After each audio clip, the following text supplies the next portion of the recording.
Selamat siang Pak, selamat siang teman-teman. Saya akan membacakan latar sejarah kelahiran Pancasila. 1. Masa sejarah awal. Beberapa peninggalan purba menunjukkan bahwa nilai-nilai Pancasila sudah ada sejak dahulu. Nilai kemanusiaan dan persatuan juga berkembang terlihat pada jejak-jejak peradaban lama. Jejak peradaban lama yang mencerminkan nilai kemanusiaan juga terwujud dengan adanya patung-patung purba seperti di Lembah Beda, Sulawesi Tengah maupun di Gunung Dempo, Sumatera Selatan. Di sekitar abad ke-5, berdiri Kerajaan Tarumanagara di Jawa Barat, Kerajaan Kutai di Kalimantan Timur, disusul Kerajaan Kalinga di Jawa Tengah. 2. Masa Kerajaan Nusantara. Kemakmuran bangsa Indonesia makin meningkat di akhir abad ke-7. Di Sumatera muncul kerajaan besar Sriwijaya, disusul oleh bangsa Sanjaya dan Saidera di Jawa. Kerajaan kembar itu membangun Candi Borobudur sebagai candi umat Buddha terbesar di dunia, serta Candi Prambanan sebagai candi umat Hindu. Candi-candi itu menunjukkan adanya nilai-nilai ketuhanan, kemanusiaan, persatuan, kerakyatan, hingga keadilan sosial yang kuat. Setelah itu, hadir kerajaan Islam seperti Samudra Pasya, Demak, hingga Ternate. Agama Islam dan bangsa Melayu berkembang ke seluruh Nusantara. Budaya W.S.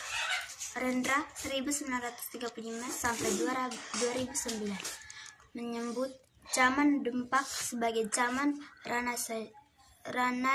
Renaissance atau kebangkitan Nusantara. Di masa kerajaan-kerajaan Nusantara yang makmur tersebut, nilai ketuhanan dan keadilan sosial sangat menonjol. 3 nilai Pancasila yakni kemanusiaan, persatuan, dan kerakyatan juga berkembang baik. 3 masa penjajahan. Makmurnya negeri ini mengundang orang asing datang dari Tiongkok, India, Arab, lalu Eropa. Mula-mula mereka semua berdagang, namun bangsa-bangsa Eropa kemudian mulai menjajah Nusantara. Hal itu dilakukan oleh bangsa Portugis, Spanyol, Inggris, dan akhirnya Belanda yang menjajah selama sekitar 350 tahun. Di Sumatera terjadi perlawanan oleh Sultan Iskandar, Sultan Badarudin, Singamaraja, Imam Bonjol, diterbangkan ke kota Saigon yang sekarang bernama kota Ho Chi Minh, dengan singgah lebih dulu di Singapura. Saat para tokoh nasional tersebut dalam perjalanan, pasukan Amerika sekali membom atom Jepang, yakni ke kota Nagasaki pada 9 Agustus 1945. Soekarno-Hatta dan Rajiman terus menuju Vietnam untuk berunding dengan Jepang. Saat itulah jenderal Jepang seolah menjanjikan mendukung Indonesia merdeka. Jenderal Jepang menyebut Indonesia boleh merdeka setelah tanggal 24 Agustus 1945. Jepang seolah-olah akan membantu Indonesia untuk merdeka, sehingga Indonesia merasa berhutang budi dan terus bergantung pada Jepang. Seperti pada Panitia 9, Soekarno menjadi ketua PPKI dan Hatta ditunjukkan sebagai wakilnya.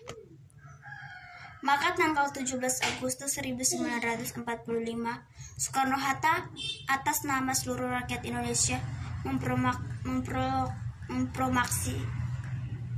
memproklamasikan kemerdekaan Indonesia. 2. Penetapan dasar negara. Indonesia sudah merdeka. Dasar negara yang sudah ada berupa Pancasila perlu ditetapkan. Sebelumnya semua sudah sepakat dengan rumusan ketuhanan dengan kewajiban menjalankan syarat Islam bagi pemeluk-pemeluknya. Untuk sila pertama, beberapa kalangan merasa rumusan sila ketuhanan itu terlalu bernuansa Islam. Melalui para tokoh mewakilkan mereka menghubungi Hatta minta rumusan tersebut diubah. Menurut Hatta, pada hari yang setelah proklamasi kemerdekaan, banyak tokoh mendatanginya. Mereka minta agar rumusan sila ketuhanan itu diubah. Persetujuan para tokoh Islam itu dipandang hadiah pada seluruh bangsa Indonesia. Tanggal 18 Agustus 1945 pun bersidang menetapkan pembukaan dasar hukum tertulis negara. Bersama Presiden KNIP bertugas membentuk pemerintahan secara lengkap hingga Indonesia menjadi negara yang utuh.